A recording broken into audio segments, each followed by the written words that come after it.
ఇప్పుడు కూడా స్టిల్ మీ ముందు చెప్తున్నా, ఎవరి హీరో అయిన సాంగ్ నాకు ఇన్న అవసరం లే, డైరెక్ట్ లైవ్ లో ఇంట సాంగ్ 100 మందిని కొరియోగ్రాఫర్లు పెట్టండి, కాలు మీద కారం వేసుకొని మానిటర్ ముందే సాంగ్ చేస్తా. సాంగ్ లో కొంచెం తేడా వచ్చిందా బట్టలు ఇప్పి రోడ్డు మీద నడుచుకుంటా హైదరాబాద్ వెళ్ళిపోతా.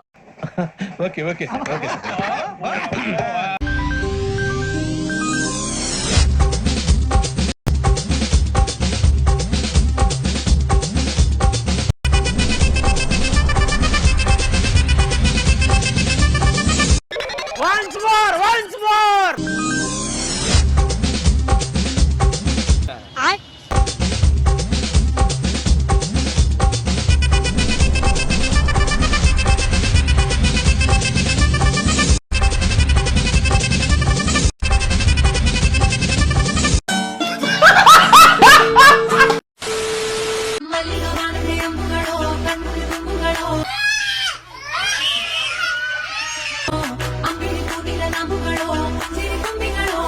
చూడు, పూర్తిగా చంద్రముఖిగా మారిన నీ భార్య గంగని చూడు.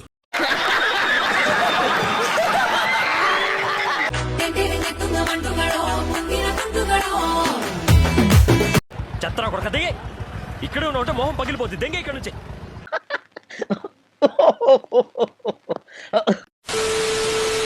మోనాలిసా చిత్రాన్ని తీసినోడు ఎవడైనా చూడనే లేదు.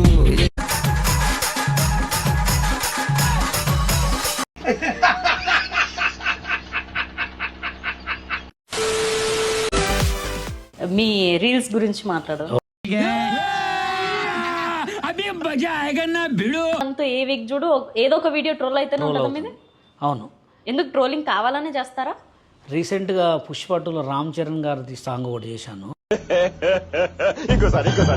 పుష్ప2లో రామ్ చరణ్ గారిది సాంగ్ ఒకటి చేశాను. రామ్ చరణ్ గారు లేరండి, అల్లు అర్జున్ గారు. పుష్ప2 సారీ. ఏమిటండి మీరు మాట్లాడేది? ఒక రీల్ చేసే ముందు ప్రాక్టీస్ చేస్తారా లేదంటే డైరెక్ట్ పాట పెట్టేసుకుంటూ చేసేస్తాను. ప్రాక్టీస్ చేసి అవన్నీ రోజులు పోయినాయి. ఎవరురా నువ్వు ఇంత టాలెంటెడ్ ఉన్నావు? ఎవడు ఏమనుకుంటాడు అనేది నథింగ్, మనం పట్టించుకోద్దు, మనకు వచ్చింది చేయాలంతే.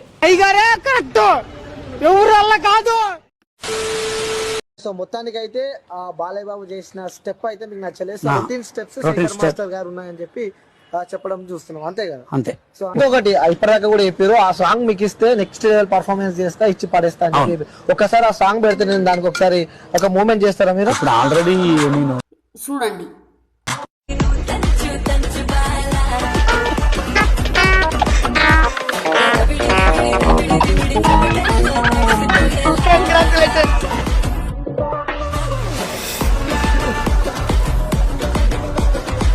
అంటే మనం ఇక్కడ చేసేది వేరు, షూట్ లో చేసేది వేరు. ఇప్పుడు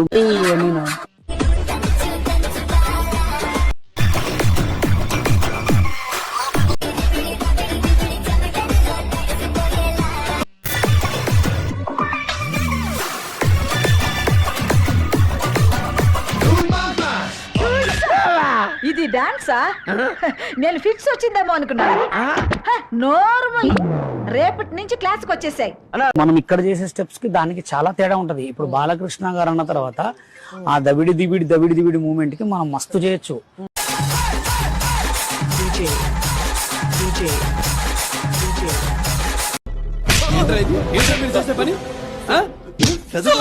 పంపిస్తే ఇవంటారా మీరు చేసేవి? ఏంటో మీరు చేసే పని?